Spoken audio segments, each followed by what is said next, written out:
Hola, ¿qué tal? Vamos a continuar con las clases de esta materia y nos vamos a adentrar en un cambio de década y también un cambio de época. Estamos hablando de los años 80. Son años muy importantes para nuestro campo de estudios de la comunicación porque se da un quiebre interesante que vamos a discutir en algunas temáticas, en algunas perspectivas, en algunos presupuestos teóricos.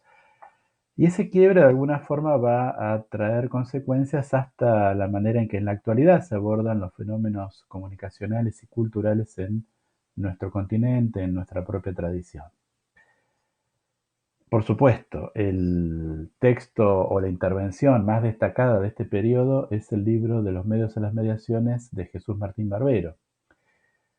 Pero como se sabe, ese libro no es un resultado de una investigación puntual, sino que es un libro teórico, donde Martín Barbero, que es un gran y agudo lector, pasa revista a un número muy importante de investigaciones y de aportes de otros investigadores para formular una redefinición de la manera en que se deben abordar los estudios de comunicación. En la clase de hoy yo me voy a centrar en algunas pocas de esas investigaciones que aparecen mencionadas en De los medios a las mediaciones, pero que nos van a permitir mostrar de qué trata este cambio de perspectiva, este cambio de acentuación. En concreto me voy a referir a tres libros que dan cuenta de sendas investigaciones publicados en los primeros años de la década de 1980. El imperio de los sentimientos, de Beatriz Sarlo, Razón y pasión en la prensa popular, de Guillermo Zunkel, y Las culturas populares en el capitalismo, de Néstor García Canclini. Los voy a comentar en ese orden, aunque los dos primeros son del año 1985 y el segundo, si la memoria no me falla, está publicado un poquito antes, creo que en 1982. Bueno, arranquemos con El imperio de los sentimientos. ¿Qué es, me animo a decir, de los libros, de los muchos libros que ha publicado Beatriz Sarlo, el más afín a nuestros propios intereses y e inquietudes dentro del campo de la comunicación? No el único, pero posiblemente el más, eh, no sé si decir relevante, el más afín. Ese sería justamente el adjetivo. Bueno, Beatriz Sarlo es una intelectual muy conocida en Argentina hoy. Eh, Ha tomado posiciones políticas públicas también muy conocidas y en el contexto de la grieta que ha caracterizado la política argentina desde hace unos cuantos años, eso ha supuesto que algunos sectores les genere mucha simpatía y adhesión y por las mismas razones en otros sectores antipatía y crítica. Pero estamos hablando de un libro publicado hace 35 años y de otra Beatriz Sarlo, mucho más joven, por supuesto, pero mucho más pegada todavía a sus raíces académicas de origen, que son las letras y el estudio de la literatura. Beatriz Sarlo es una profesora de letras y es una especialista relevante en literatura argentina, cátedra que ocupó en la Universidad de Buenos Aires durante muchos años. Para este momento, 1985, Beatriz Sarlo, además de ser profesora de letras y haber publicado algunos textos relevantes en ese sentido, especialmente algunos en colaboración con Carlos Altamirano, pero para este momento ella había hecho tres cosas que parece que vale la pena consignar aquí. La primera es que había sostenido, dirigido una publicación, la revista Punto de Vista, y esto lo había hecho durante toda la dictadura, en un contexto, por supuesto, particularmente difícil para este tipo de emprendimientos culturales. Sin embargo, lo había sostenido con una regularidad sorprendente, admirable, 3 números por año, desde creo que arranca en 1977 o 78. Y en esa revista se habían publicado cosas muy interesantes e innovadoras, No era una revista de difusión masiva, por supuesto, aunque se podía conseguir en algunos escaparates, especialmente los del centro de la ciudad de Buenos Aires, y en las librerías, o por suscripciones, eh, pero tampoco era lo que hoy llamaríamos una revista científica, es decir, tenía textos más breves, en formato de ensayo, intervenciones puntuales. Entonces, punto de vista. La segunda cosa que vale la pena consignar es que está relacionada con esa cuestión, es que se había tenido un acercamiento muy importante a los estudios culturales británicos. Los estudios culturales, si ustedes recuerdan, tienen esa cosa híbrida por su origen y su desarrollo entre los estudios relacionados con la cultura del lado de la literatura y las letras y los estudios de la cultura relacionados con las subculturas y la comunicación. Bueno, Sarlo había llegado desde las letras, se había encontrado con este otro mundo de los estudios culturales.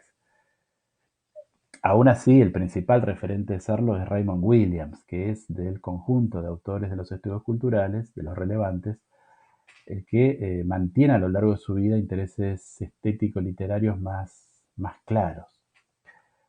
Bueno, lo tercero que había hecho era viajar a Inglaterra, conocer de primera mano a esta gente, cosa que incluso ella se cuida de recordar en el prólogo a La traducción del campo y la ciudad, un libro importante de Williams, que tuvo una versión en castellano tardía para el resto de la obra.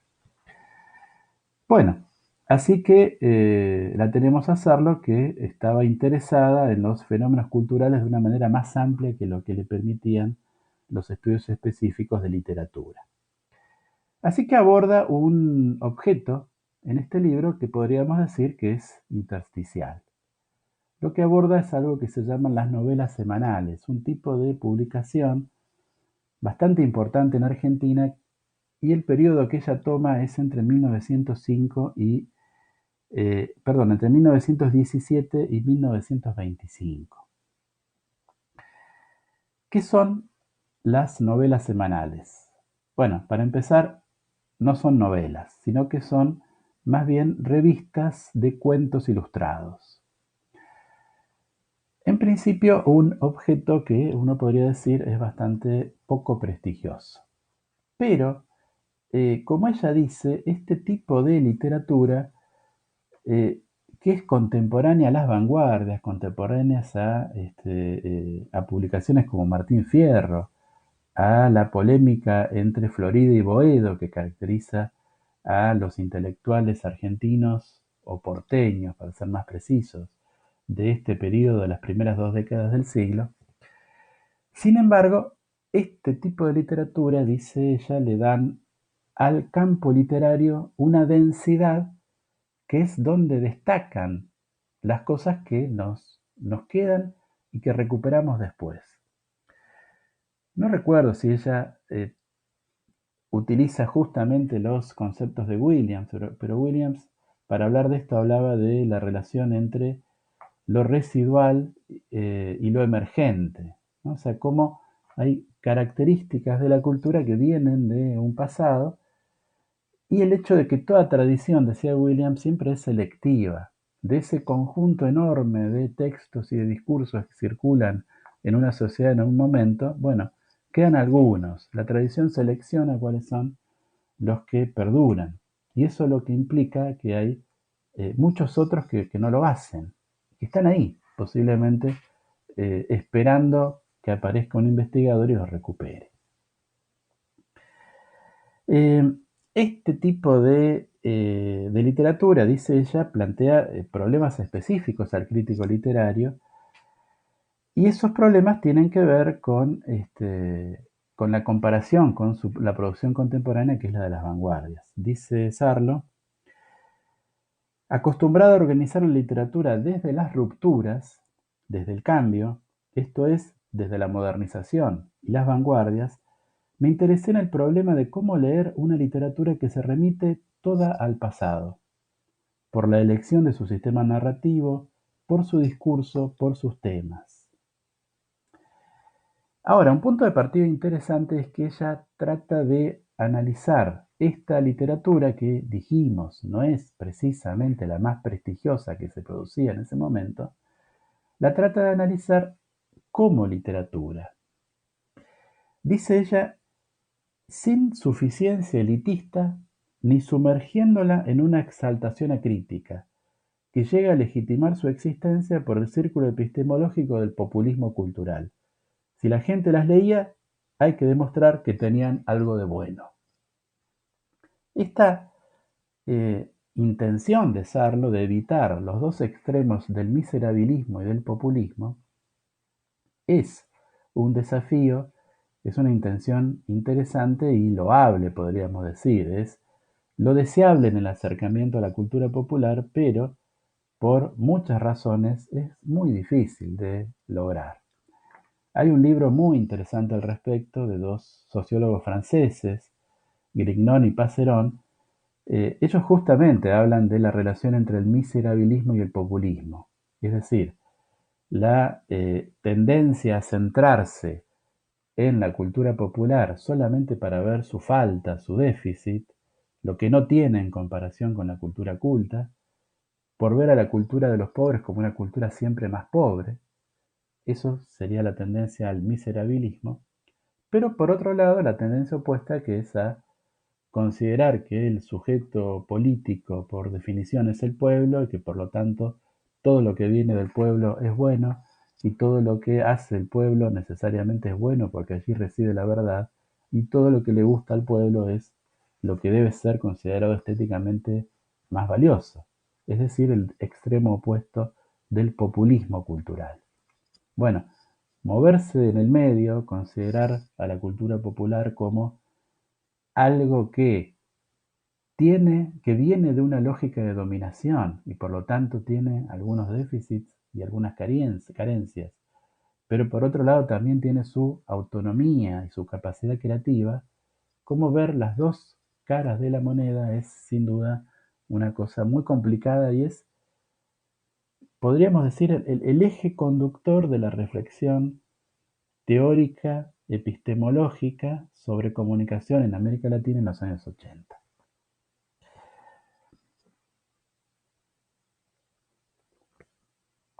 Sarlo denomina a estos cuentos, a estas novelas semanales, como textos de felicidad, por muchas razones.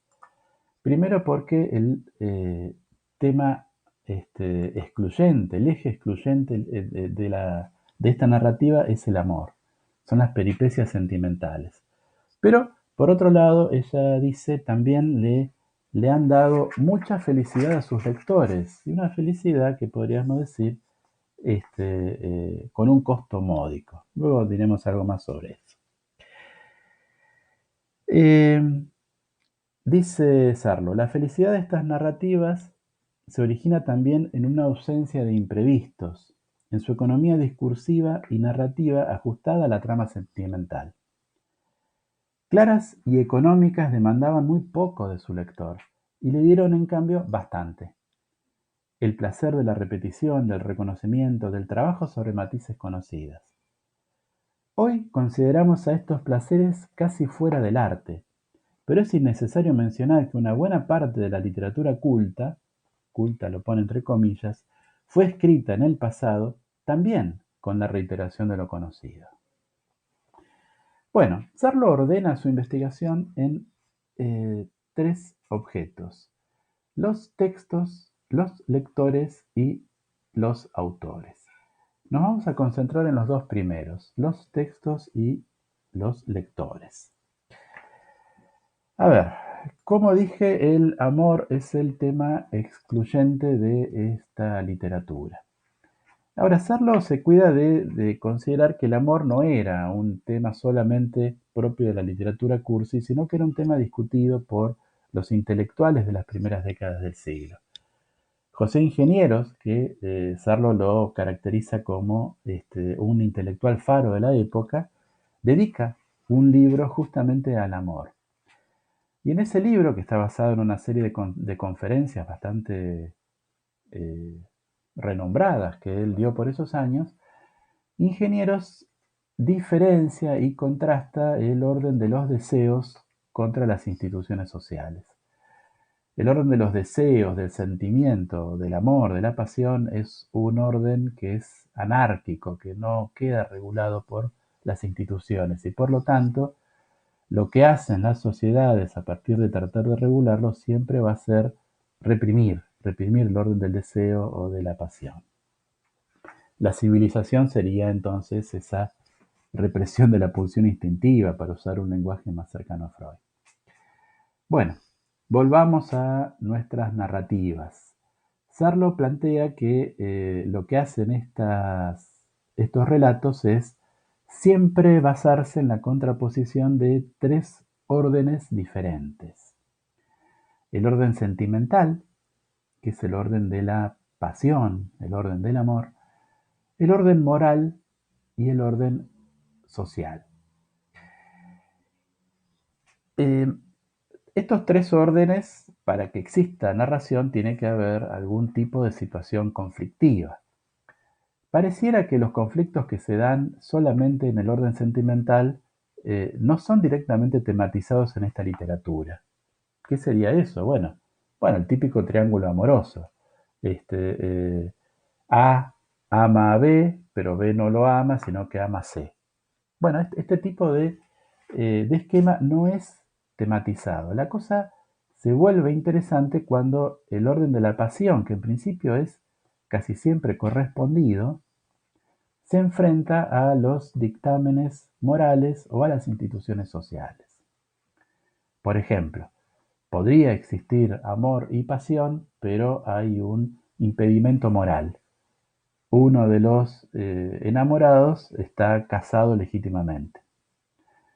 En ese caso, la única forma de resolución feliz de la trama pasa porque ese impedimento moral se disuelva, por ejemplo, con la muerte del cónyuge. No hay tampoco casos en esta literatura en los cuales ir en contra de los dictámenes morales pueda ser favorecido con la suerte y el final feliz. Los finales que no son felices no son para nada infrecuentes. Hay muchos en estas revistas, en esta literatura, en estos cuentos o relatos. El orden social no implica la legitimidad del sentimiento. El sentimiento puede ser legítimo, podría no haber impedimentos como por ejemplo el matrimonio, pero ser desaconsejable desde el punto de vista social. Acá típicamente lo que tenemos es cuando la consumación de ese amor supone un vínculo exogámico entre clases distintas. Acá podría darse algún tipo de final feliz, pero no es lo habitual, sino que lo habitual es que las dificultades sociales se impongan en la trama. Y eso es lo que le da a esta literatura el tinte conservador que tiene. Aunque hay algunas diferencias, señala Sarlo. Una de estas revistas se llama La Novela del Día y tiene una orientación católica. El catolicismo intervino especialmente en estas décadas, aunque a lo largo del siglo XX lo hizo, con iniciativas culturales particulares que trataban de conseguir objetivos político-culturales en términos de los posicionamientos de la Iglesia. Bueno, La Novela del Día era una literatura de entretenimiento, una revista de entretenimiento en términos de relatos, de ficción, pero que tenía esa orientación y en ella, por supuesto que los dictámenes morales deben ser respetados a rajatabla, pero incluso los problemas sociales se terminan imponiendo. Es una literatura conservadora, no solo en lo moral, sino también en lo social. En cambio, la novela semanal, que era la más exitosa del conjunto de revistas que Sarlo analiza, tenía como tendencia laica una soltura un poco mayor. Algunos años antes, en la primera década del siglo, se produjo en el Congreso argentino una discusión por un proyecto de ley de divorcio. Como ustedes saben, el divorcio recién se convirtió en ley, bueno, primero brevemente con una ley del final del segundo gobierno de Perón en 1954, pero luego recién en los años 80 durante la presidencia de Alfonsín. Pero ya en los primeros años del siglo se había discutido. Uno de los impulsores era el diputado Carlos Olivera. Sarlo, en la locución en el Congreso, Olivera leyó cartas que le habían enviado y Sarlo lee algunos extractos,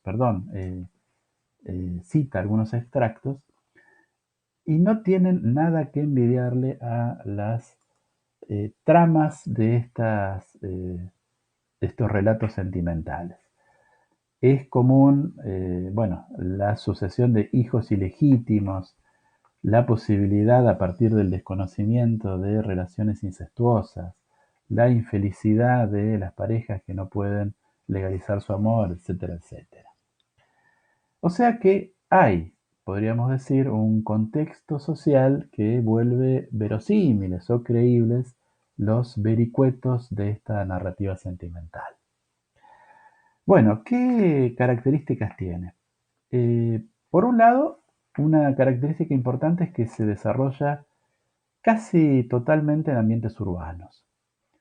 En esos ambientes urbanos, eventualmente aparecen los sectores marginales, y esos sectores marginales, sectores urbanos marginales, siempre son caracterizados de una forma muy negativa.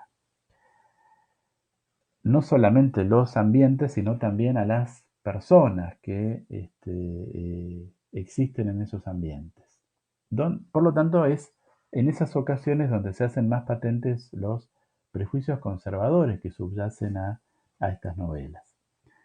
Dice Sarlo al respecto: el mal es una marca indeleble cuando está instalado en la mujer. La prostitución no tiene retorno.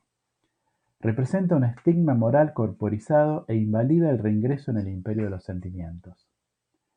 Los bajos fondos son un espacio de desenlace que en el caso de la mujer es espacio último y cerrado, según la moral de las narraciones semanales. El caso típico narrativo es el de la joven bella y pobre.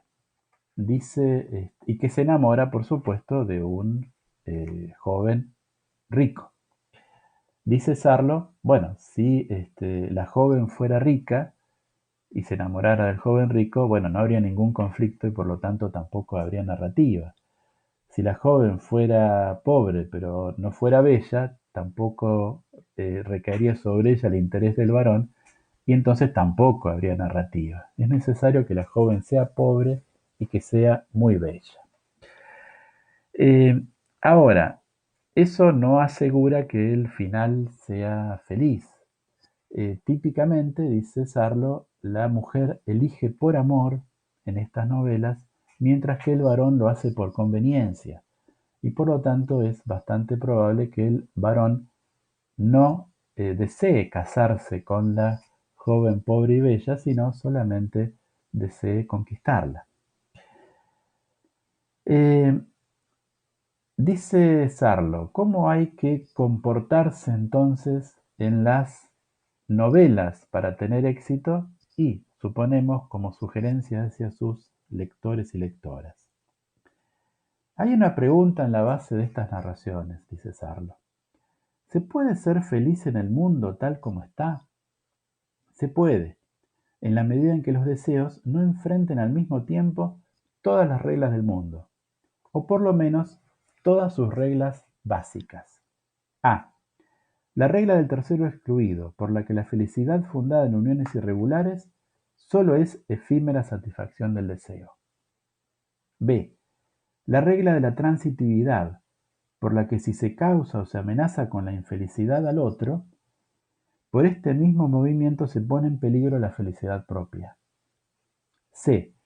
La regla de no aspirar a un cambio de nivel social, excepto que ese cambio esté apoyado en una pasión verdadera. D. La regla, sobre todo para las mujeres, del sentimiento en la cúspide de la pirámide. Dice Sarlo que estamos ante conflictos que tienen algún tipo de resolución o que en muchos casos la pueden tener. No son tragedias. No es inevitable que la cosa termine mal, pero se deben cumplir una serie de requisitos y en esos requisitos es habitual que se deje sin ningún tipo de cuestionamiento el orden social, que es el origen de muchos de los conflictos. Sarlo dice estas cosas surgen de un grado de insatisfacción, pero son insatisfacciones regionales. No hay una crítica a un sistema global, sino que lo que hay solamente es algún tipo de pequeña manifestación que es la que da origen a la trama y a sus peripecias. Sarlo plantea, bueno, este es el esquema típico de estas narrativas. A y B confluyen en una relación sentimental y erótica. Aparece un impedimento que adopta una de estas formas: prestigio social, desigualdad económica, imposibilidad radicada en el sistema de parentesco, el incesto. El impedimento se interpone produciendo el obstáculo bajo la forma de intervención de padres o mayores, intervención de cónyuges o personas que poseen mayor derecho, sentimientos objetivados a partir de cualquiera de los impedimentos. El obstáculo bloquea el desenlace que A. Si es feliz, se produce por la liquidación del nexo causal, o sea, aquiescencia de padres o mayores, muerte o desaparición de quienes tienen mejor derecho, disolución de los sentimientos objetivados en el impedimento. Y B. Si no es feliz, el impedimento queda confirmado como causa suficiente. Bueno, estas novelas o estos relatos se dicen de sí mismos que son novelas, pero son más bien cuentos, tienen una causalidad simple, las cosas se desarrollan de manera lineal, la perspectiva narrativa es homogénea, hay una sola perspectiva narrativa, no este juego típico de la literatura más culta. Las explicaciones son claras, la base de las caracterizaciones de los personajes es el estereotipo. Las mujeres bellas son extremadamente bellas, los personajes amables son extremadamente amables, los personajes honrados son de manera exagerada honrados. No hay tampoco regionalismos, es decir, no se utilizan las formas lexicales que en esos mismos años eran comunes, por ejemplo, en el tango o en el sainete. Lo que hay es una temática y una forma de tratar mucho más universal. Concluye Sarlo su análisis de los textos. Persuasivas, estas narraciones difunden valores de clase media. Apuestan a un ideal no siempre realizado de felicidad serena. En una sociedad que, al ser escenario de la tumultuosa incorporación inmigratoria, estaba afectada por procesos de transformación contemplados por las clases dominantes con inquietud. A este mundo todavía en gestación, lábil y fluido, estas ficciones proporcionan valores explícitos y estables. Los conflictos que puntuaban la vida de los sectores populares, originados en el ascenso y los deslizamientos de clase, aparecen condensados en los obstáculos que la sociedad de las narraciones exige ante los matrimonios exogámicos. Los amores imposibles o peligrosos de las bellas pobres figuran los límites efectivos de la movilidad social en la Argentina de las primeras décadas del siglo XX. Ahora bien, eso es lo que dicen los textos, estas narraciones semanales. ¿Se ajustaría a la experiencia de sus lectores? Bueno, esto es bastante interesante. Por razones obvias, Sarlo no puede entrevistar a los lectores de una literatura de hace casi un siglo. Pero, sin embargo, trata de analizar cuáles son los registros que quedan de esas personas, qué se sabe y qué se puede suponer o qué se puede intuir? Bueno, hay un libro bastante interesante de un historiador que se llama William Acri, es un norteamericano, pero que se ha especializado en historia del Río de la Plata, de Argentina y de Uruguay, y tiene un libro sobre la lectura cotidiana se llama. Y es un libro sobre cómo se desarrolla la lectura entre 1790 y 1910, en los dos márgenes del Río de la Plata, no en el interior de Argentina. Se focaliza mucho en Buenos Aires y en Montevideo. Y él pone estas estadísticas que son muy interesantes. Dice, el porcentaje de analfabetos entre las personas de 14 años o más, en toda Argentina pasó de 78% en 1869 a 54% en 1895 y después a 35% en 1914. Y en este último año, el analfabetismo de la ciudad de Buenos Aires era de solo el 9%. O sea, hay un descenso abrupto hasta tasas que eran absolutamente eh, incomparables con el resto de los países de América Latina y de la mayoría de los países, a decir verdad, un descenso de la tasa de analfabetismo que era una consecuencia directa del desarrollo de la escuela como institución y de las industrias culturales. Acre se detiene, por ejemplo, en las características y la importancia de los textos para la enseñanza de la lectura, que no solamente enseñaban la lectura, sino que enseñaban los valores patrióticos, las convenciones morales, ser un buen ciudadano. Entonces, hay una serie de cambios importantes.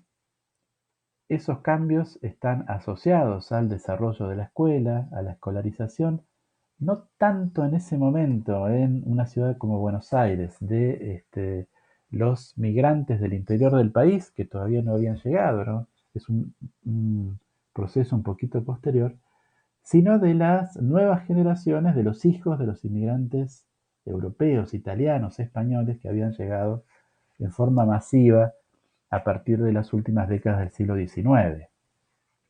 Bueno, esos son los que deben ser argentinizados y eso es lo que logra la escuela sarmientina. Y como correlato, ¿no?, del tal vez no del todo deseado, aparece un nuevo mercado o nuevos mercados para las industrias culturales. Es decir, aparece una masa de gente alfabetizada, pero que no por eso podía considerarse culta, pero que sí estaba en condiciones, si se le suministraban los materiales adecuados, de convertirse en eh, clientes de este tipo de materiales. Eh, a ver, Sarlo tiene algunos párrafos en relación a cómo la cultura culta puede ser expulsiva de este conjunto de personas. Habla de la relación difícil que pueden tener con las librerías, que es un ámbito tan amable para otras personas, para los intelectuales. Dice Sarlo, por su organización inaccesible al no entendido, por su escenario que simula el de la biblioteca, otro ámbito sagrado, a la librería se va para adquirir fragmentos de una cultura a condición de que otros fragmentos ya hayan sido adquiridos antes. Entonces, el sistema de las librerías, el sistema tradicional de la cultura, no era el sistema que necesitaban estos nuevos mercados de lectores, que sin embargo estaban listos para una serie de experimentos comerciales, como los magazines, como Caras y Caretas, que es muy importante en estos años, o como estas revistas, o también lo que analizaron en su momento dos historiadores, Leandro Gutiérrez y Luis Alberto Romero, las editoriales de libros destinados a los públicos populares. Este tipo de literatura, libros populares, revistas, las novelas semanales necesitaban otro circuito de circulación. Dice Sarlo, el kiosco y el vendedor domiciliario trazaban canales más adecuados a los hábitos culturales del nuevo público, con la ventaja suplementaria de no estar tan brutalmente escindidos de sus circuitos habituales del trabajo y del barrio.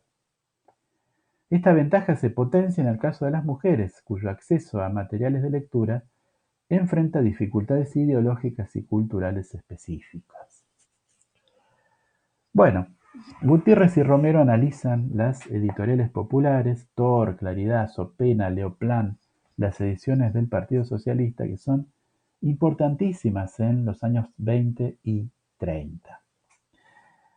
En el caso de Sarlo, bueno, ella se concentra en este otro tipo de literatura y lo que reconoce es que, por supuesto, los lectores populares no dejan rastros, no pasa con lo mismo con los lectores cultos, en los cuales o escriben diarios o publican críticas en los periódicos o dan cuenta de la recepción que tienen las distintas obras. En cambio de la literatura popular, poco y nada queda, más allá de la importancia y el impacto que efectivamente puede haber tenido. Sarlo, sin embargo, bueno, extrae algunas ideas a partir de la reiteración de algunos tópicos en esta literatura. Por ejemplo, el tópico de los protagonistas que son jóvenes, varones y mujeres insatisfechos.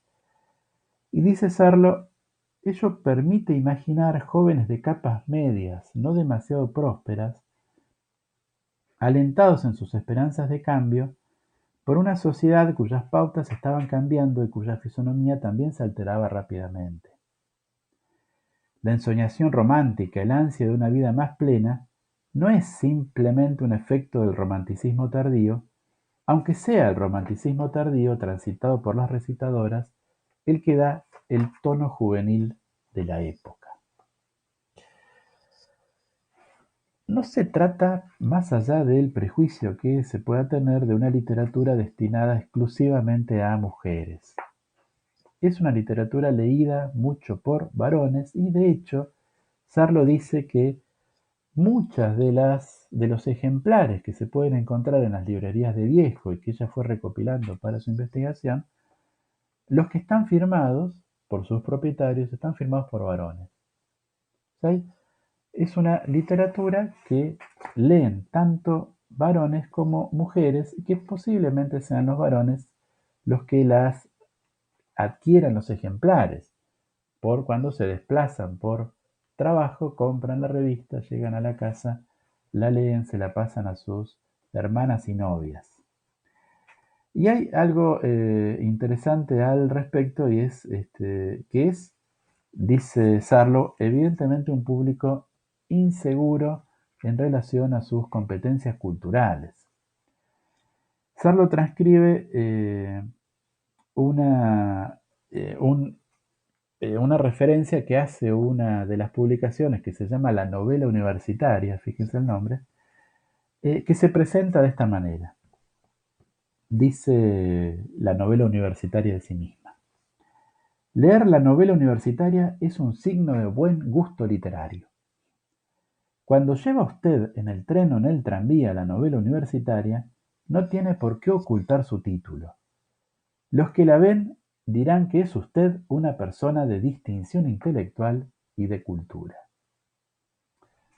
¿Qué tipo de lector es el que está tan inseguro respecto a la elección de su lectura, aquello que está leyendo que está motivado para ocultar el título, para que no vean los que comparten el tren o el tranvía qué es lo que uno está leyendo? Bueno, no sucedería, dicen ellos, con la novela universitaria que orgullosamente puede exhibirse. Bueno, este horizonte de expectativas, así lo llama Sarlo, que puede vislumbrarse a partir de un análisis detenido de las mismas novelas, implica cosas como cierta inclinación por textos breves y no por novelas, más allá de que se llamen a sí mismos novelas, por una ficción que no está y que no esté relacionada con la vida cotidiana. No es una ficción de tipo costumbrista, sino más bien que plantea algún tipo de fantasía.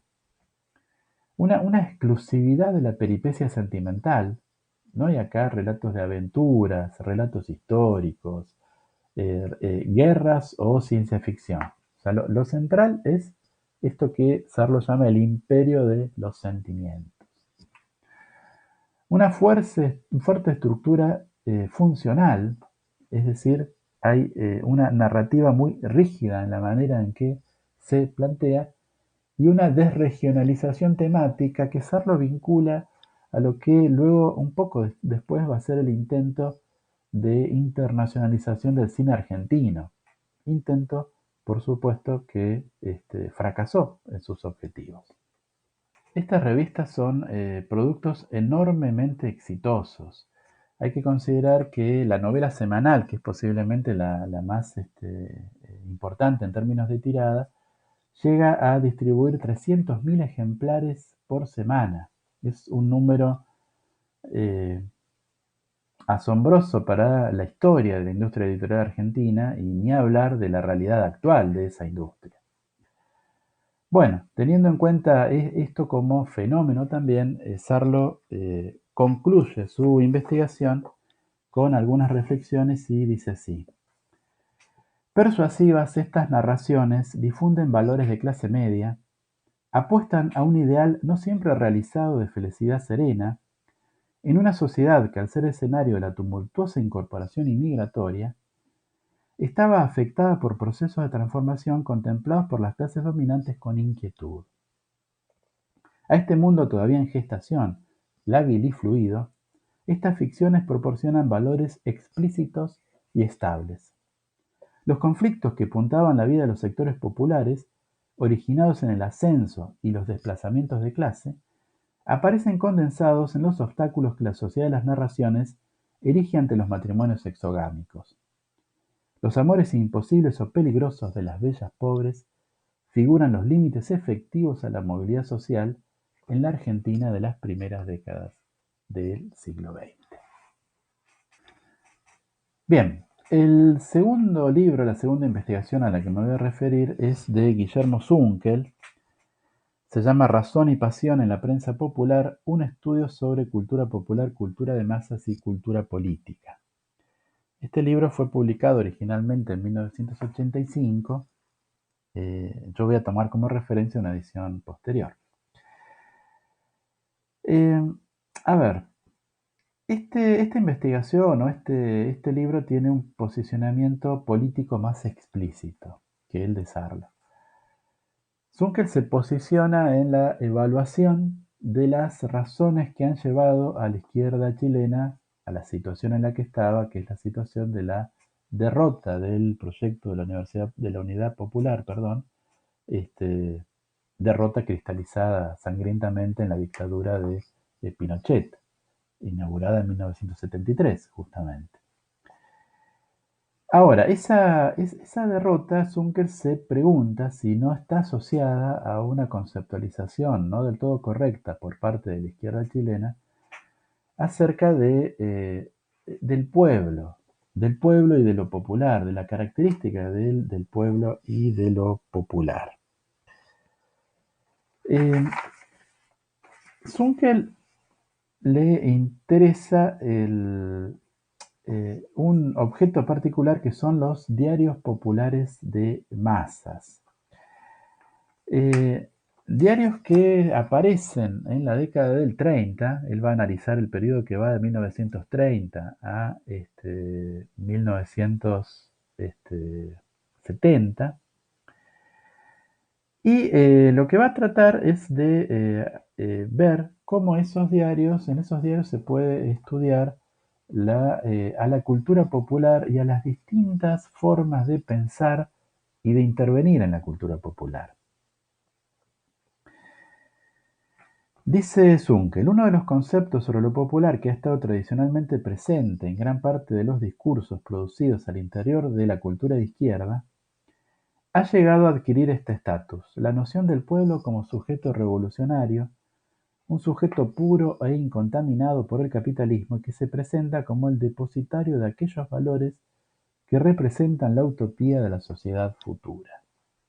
Esta conceptualización acerca del pueblo que podría encontrarse como subyaciendo en la manera en que actuó políticamente la izquierda es la preocupación de Zunkel, es el motor de su investigación.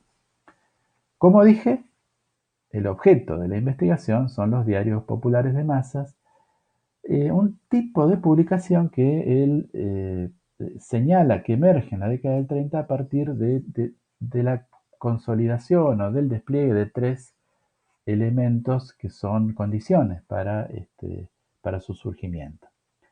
La primera, el primer elemento, el primer requisito es la aparición de un público de masas, es decir, un conjunto amplio de personas que tengan las habilidades para poder leer un periódico.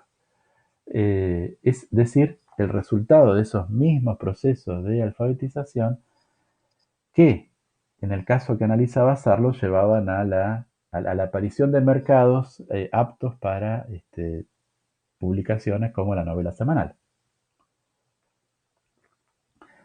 La segunda característica es la aparición de una estructura material que permita una circulación nacional. Y eso está asociado directamente a los ferrocarriles, ¿sí? al hecho de que haya una red de transporte que permita pensar en que un producto de esas características pueda ser distribuido a nivel de todo el país. Y de alguna manera asociado a esto, el tercer elemento, requisito, es el desarrollo de temáticas nacionales y de un lenguaje nacional. Eh, Luego por ahí lo describo un poco más, pero Zunkel vincula estos diarios de masa a experiencias anteriores y esas experiencias anteriores estaban caracterizadas por ser mucho más locales, es decir, reducidas a ámbitos geográficos más específicos, justamente por las dificultades de tener información acerca de, el espacio nacional y también de constituir ese espacio nacional en un mercado. El conjunto de estas características es lo que posibilita que existan estos diarios populares de masas. Dice Zunkel, a lo anterior, a esos tres requisitos, hay que agregar un dato de importancia no menor. Los diarios populares de masas son algo diferente de lo que en cierto tipo de sentido común se entiende como prensa popular, vale decir aquello que vendría del pueblo. Ciertamente, los diarios populares de masas tienen una estrecha relación con elementos existentes a nivel de la cultura popular chilena, pero han desarrollado estructuras materiales e institucionales que no vienen del pueblo y que pueden ser más apropiadamente conceptualizadas como estructuras de mediación.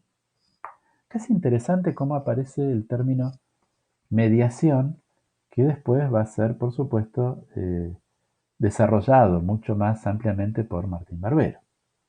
Bueno, estas estructuras de mediación, en este caso concreto que él está analizando, son de distinto tipo y él menciona cuatro posibilidades que tienen sus ejemplos empíricos. El primero es la dependencia directa del partido político. Es el caso del diario El Sol, que es un diario llevado adelante y conducido directamente por el Partido Comunista de Chile. No, esto no quiere decir que sea un diario partidario, no es el órgano de prensa del Partido Comunista, sino que es un diario que busca tener un público más amplio que los militantes del partido, que busca incidir en el debate público, pero que es propiedad y conducido directamente en su línea editorial más amplia por un partido, en este caso el Partido Comunista. En Argentina ha habido algunas experiencias, el diario Nuevo Sur en los años 80 y 90, o en la actualidad la Izquierda Diario tendrían este característica. Una segunda posibilidad es el diario que tiene el apoyo de un partido, pero no el financiamiento ni la conducción directa. En ese caso, más bien hay una cosa de afinidad directa, de militancia del colectivo del diario en relación a un partido político. El caso chileno es el diario Última Hora y la relación que tuvo con el Partido Socialista. Hay otra posibilidad donde el periódico plantea algunos objetivos políticos y plantea alguna intencionalidad eh, de direccionamiento político en el debate público, pero no con una asociación muy directa con un partido. En el caso chileno serían los ejemplos de Clarín o de Puro Chile. En el caso argentino, las primeras épocas de Clarín, siempre se decía que Clarín era un diario desarrollista, por ejemplo. Bueno, finalmente hay una cuarta estructura de mediación en los términos de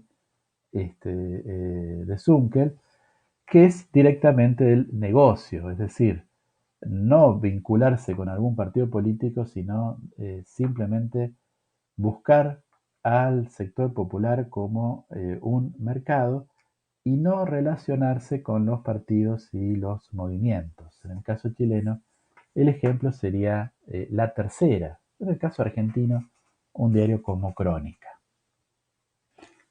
Bueno, es interesante considerar que los partidos marxistas chilenos han tenido proyectos de diarios y que en esos proyectos, bueno, necesariamente se da una discusión en términos de la forma en que habitualmente se enfrentan conceptualmente a la cultura popular y a la cultura de masas.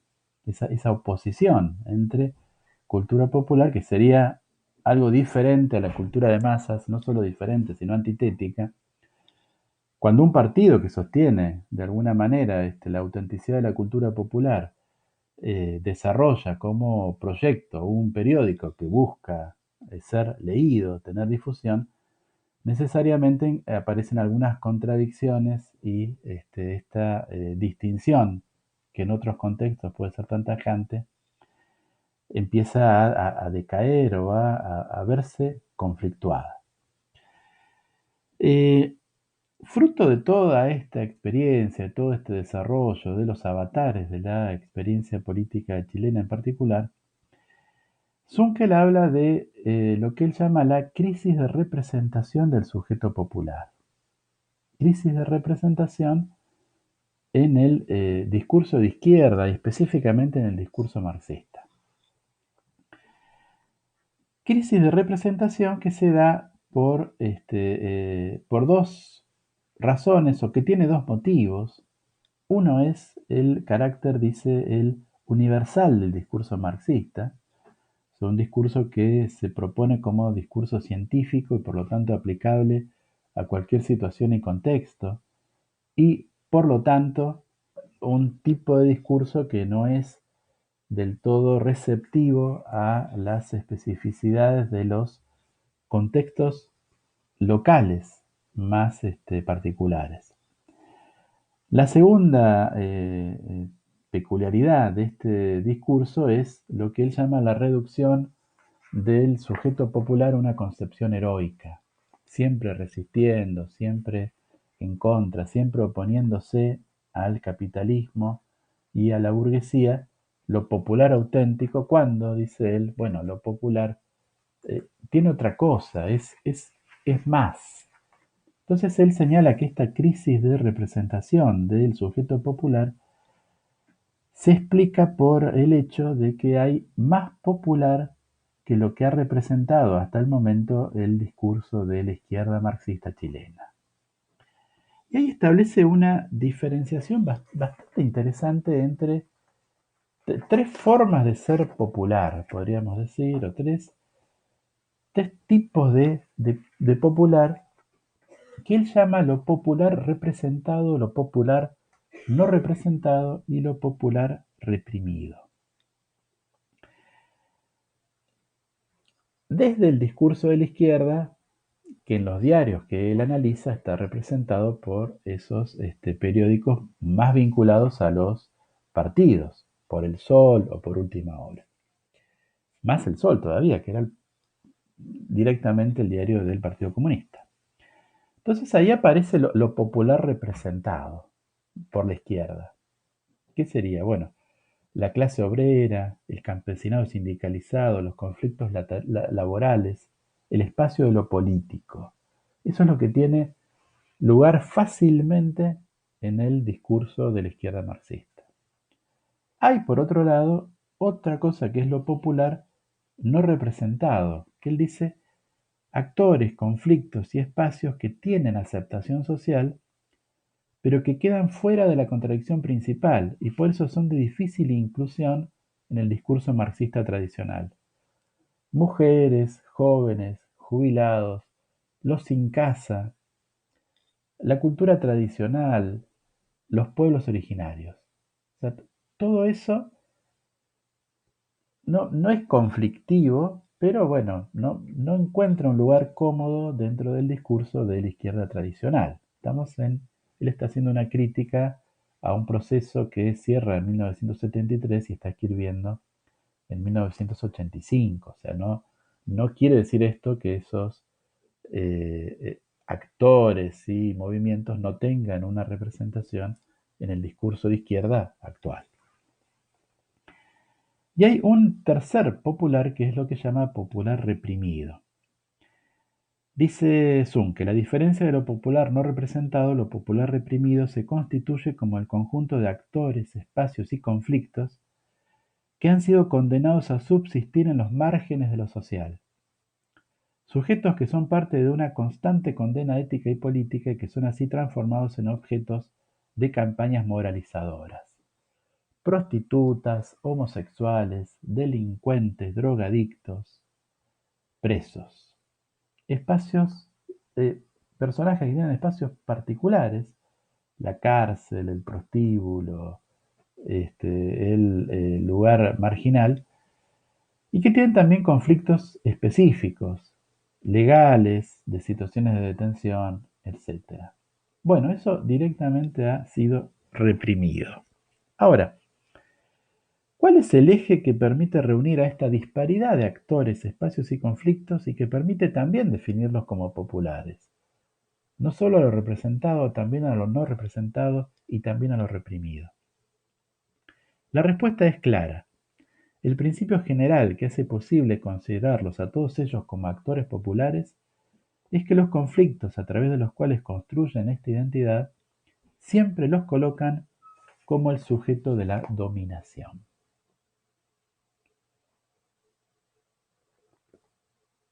Ahora bien,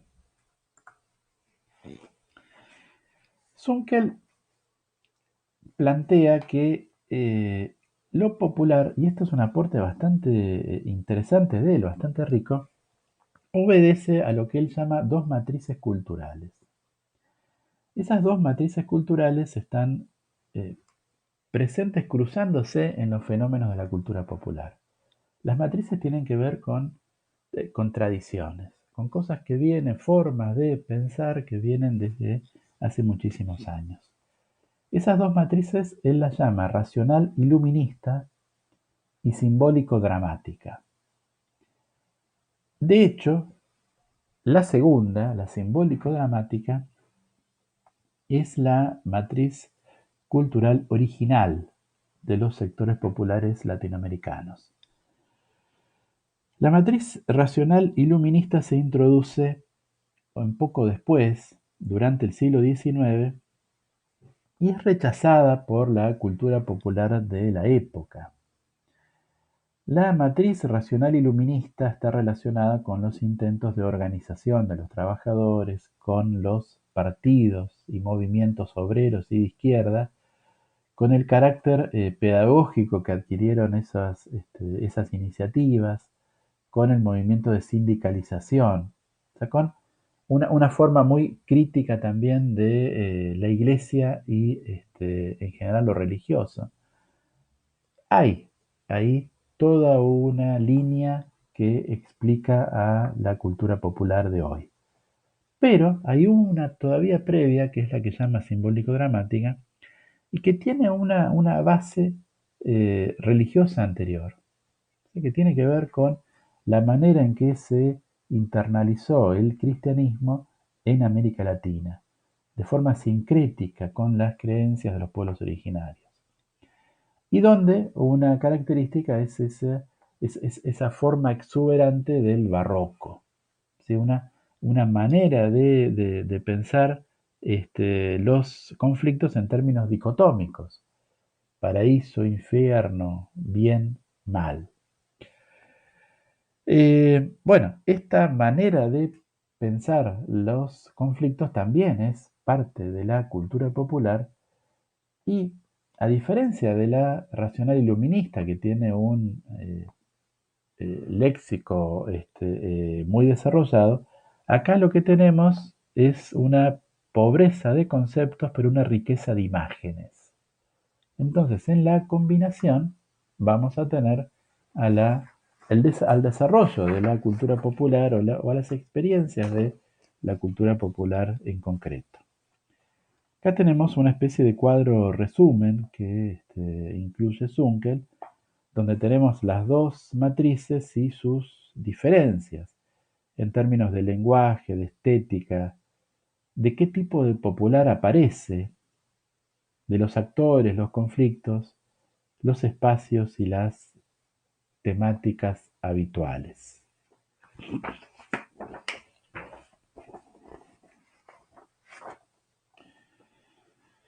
Dice Zunkel sobre esto: mientras la matriz racional iluminista será integrada a la cultura popular de masas por la vía del movimiento popular y los partidos políticos de izquierda, la matriz simbólico-dramática será integrada por la vía de la industria de las comunicaciones y de sectores empresariales. Entonces, esto va a dar lugar a dos líneas de desarrollo de la misma prensa popular, o de lo que él llama los diarios populares de masas. Por un lado tenemos toda la genealogía que termina en esos diarios de izquierda y que arranca con la prensa obrera, la prensa anarquista, también muy importante en Argentina, los diarios de los partidos de izquierda previos a la década de 1930, que luego van a mutar, en el caso chileno, en esas experiencias que buscan un público mayor, pero al lado de los diarios anarquistas estaban en Chile las liras populares, que eran periódicos destinados directamente al público popular y que tenían como características el mismo tipo de apego por los crímenes, el sensacionalismo, el dramatismo, que hoy podemos encontrar en los diarios que llamamos de prensa amarilla. Esa otra línea, más asociada a la matriz simbólico-dramática, va a traducirse después en los periódicos sensacionalistas modernos, el periodismo popular. Es interesante pensar en esto en comparación con el caso argentino. En Argentina tenemos un desarrollo de una prensa obrera similar a la que menciona Zunkel. Tenemos un desarrollo de un periodismo popular también similar.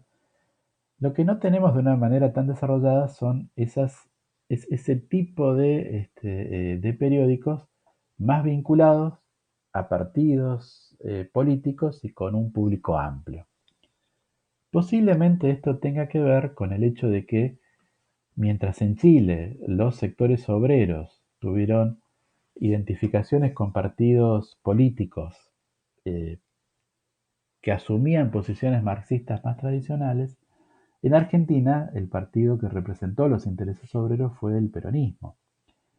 Y el peronismo optó por un tipo de relación con un empresariado cultural que tenía un tipo de relación, pero no una relación orgánica con estructuras partidarias. Entonces ese nicho posiblemente no se desarrolló en Argentina como sí lo hizo en otros países, o por lo menos para lo que describe Zunkel para el caso chileno.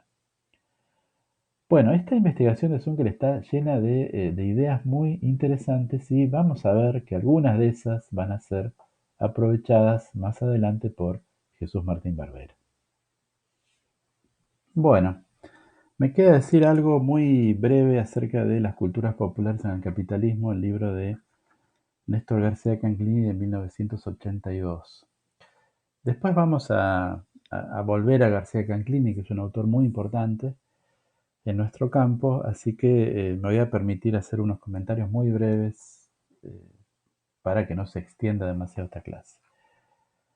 Bueno, Canclini parte en esta investigación de un dato de la realidad, podríamos decir, es el hecho de que prácticamente no hay ya culturas que no estén conectadas de una forma o de otra con los mercados capitalistas globales. De hecho, bueno, cada tanto aparece alguna imagen de una tribu aislada en el Amazonas, por ejemplo, y son cosas muy, muy excepcionales. Entonces, eso nos lleva a pensar en la interrelación entre las culturas y a pensar que el desarrollo de una cultura popular no se da de una forma separada de los mercados internacionales o globales, sino que se da a partir de algún tipo de vinculación o hay que mirar en qué medida existen esas vinculaciones. Eh, a ver, Canclini dice, bueno, el gran aporte de la antropología al estudio de la cultura ha sido la idea del relativismo cultural, la idea de que los valores, las creencias, las costumbres, pautas culturales de una comunidad, de una sociedad, no pueden valorarse a partir de los parámetros de una sociedad diferente a la que le dio origen. No hay una cultura mejor y una cultura peor, lo que tenemos es algo que es relativo al propio sistema cultural. Ahora bien, dice García Canclini, esto era totalmente válido en la época en que los antropólogos empezaron a viajar y se encontraban con comunidades que eran, con pueblos que estaban totalmente desconectados. Pero no es lo que pasa hoy. Él llega a decir de una forma provocativa que el capitalismo ha desarrollado una forma de superación práctica del etnocentrismo. O sea, al vincular a todas las sociedades, de alguna forma establece un patrón común y supera la idea de que una cultura es mejor a otra, porque ahora están todas interrelacionadas. Tampoco vale mucho la distinción tradicional entre cultura y naturaleza, dice él. Y de ahí viene esa definición que él da de cultura, que ha sido, creo, bastante citada. Dice, preferimos reducir el uso del término cultura a la producción de fenómenos que contribuyen mediante la representación o reelaboración simbólica de las estructuras materiales a comprender, reproducir o transformar el sistema social, es decir, todas las prácticas e instituciones dedicadas a la administración, renovación y reestructuración del sentido. Bueno, eh, pensar en la cultura como un proceso social de producción implica varias cosas. Bueno, por un lado, oponerse a una idea que piense la cultura como un acto espiritual. No, o sea, si estamos hablando de procesos de producción, tenemos que pensar en cuestiones materiales y tenemos que fijarnos muy bien en los procesos productivos que son necesarios en cada caso, en la materialidad de esos procesos productivos. Otra cosa importante es que no hay que limitarse a la producción o al objeto producido, sino que también él piensa que hay que estudiar las instancias de circulación y de recepción de esos actos culturales que pueden ser inmateriales, puede ser, no sé, una canción o una novela, o pueden ser materiales. Él va a estar interesado especialmente por algunos como las artesanías. Bueno, eh, a ver, teniendo en cuenta estas cosas es que él señala que las culturas populares no deben ser vistas como tradicionales, sino que hay que pensarlas como contemporáneas, es decir, como formas contemporáneas de inserción de los sectores populares en la sociedad global y en los mercados. O sea, como formas relacionadas con las propias posibilidades de las personas, de los integrantes de los sectores populares para eh, llevar adelante sus vidas, para sobrevivir. Él analiza puntualmente dos tipos de manifestaciones, que son las artesanías y las fiestas en Patambán y en la zona del lago Pátzcuaro, en el estado de Michoacán, en México. García Canclini es un investigador de origen argentino, pero que se exilia durante la dictadura y no vuelve a residir en Argentina, sigue viviendo, creo que mayormente en México, y que desarrolla toda su carrera prácticamente allí, especialmente sus trabajos de campo como antropólogo los realiza en México. Bueno, nos vamos a centrar especialmente en las artesanías, que es un caso muy, muy interesante porque él lo que destaca es que las artesanías crecen en los últimos años, en las décadas anteriores a su investigación, se desarrollan enormemente, pero que no están asociadas con aspectos demasiado tradicionales. Y de hecho él muestra que hay comunidades de pueblos originarios que no producían artesanías como una parte demasiado importante de su cultura tradicional, pero que empiezan a producirlas a partir de un movimiento de pinzas, donde por un lado hay un empobrecimiento del trabajo en el campo y un incremento del desempleo rural, y por otro lado aparece el turismo como potencial demandante de ese tipo de productos en términos de souvenir. Las artesanías, señala García Canclini, tienen un rol particular porque se conectan muy bien con las necesidades de renovación permanente de la demanda que imponen las modas propias del capitalismo, y porque de una forma barata, con pequeñas modificaciones, dan la idea de que uno está adquiriendo algo original. Eh, el turismo como un sector en crecimiento ha llevado a que haya acciones específicas del Estado que combinan la posibilidad de favorecer el desarrollo económico de algunas regiones con acciones político-ideológicas en términos del proyecto cultural del Estado mexicano, que García Canclini va a analizar más detenidamente en Culturas Híbridas, un libro posterior. Bueno, ustedes ven acá en la pantalla el sitio web de unos artesanos de Ocumicho, que es uno de los pueblos que analizó García Canclini. Y bueno, por supuesto, una de las primeras cosas que llama la atención es que está hecho en inglés. Y por supuesto esto tiene que ver con que los diablos de Ocumicho, que son una artesanía famosa en esta zona de México, eh, bueno, se producen fundamentalmente para un mercado externo y anglosajón.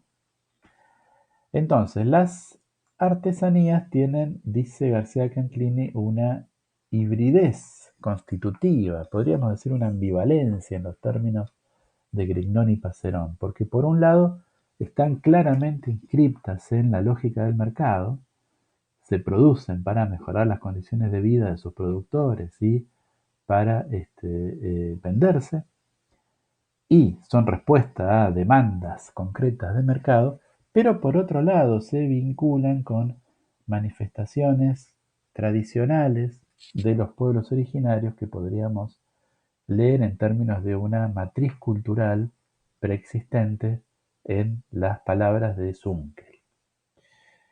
Entonces, las artesanías, pero en general los productos, los elementos de la cultura popular van a tener esta hibridez o ambivalencia. Van a poder ser leídos, por un lado, como cosas que tienen que ver con un mercado, como cosas que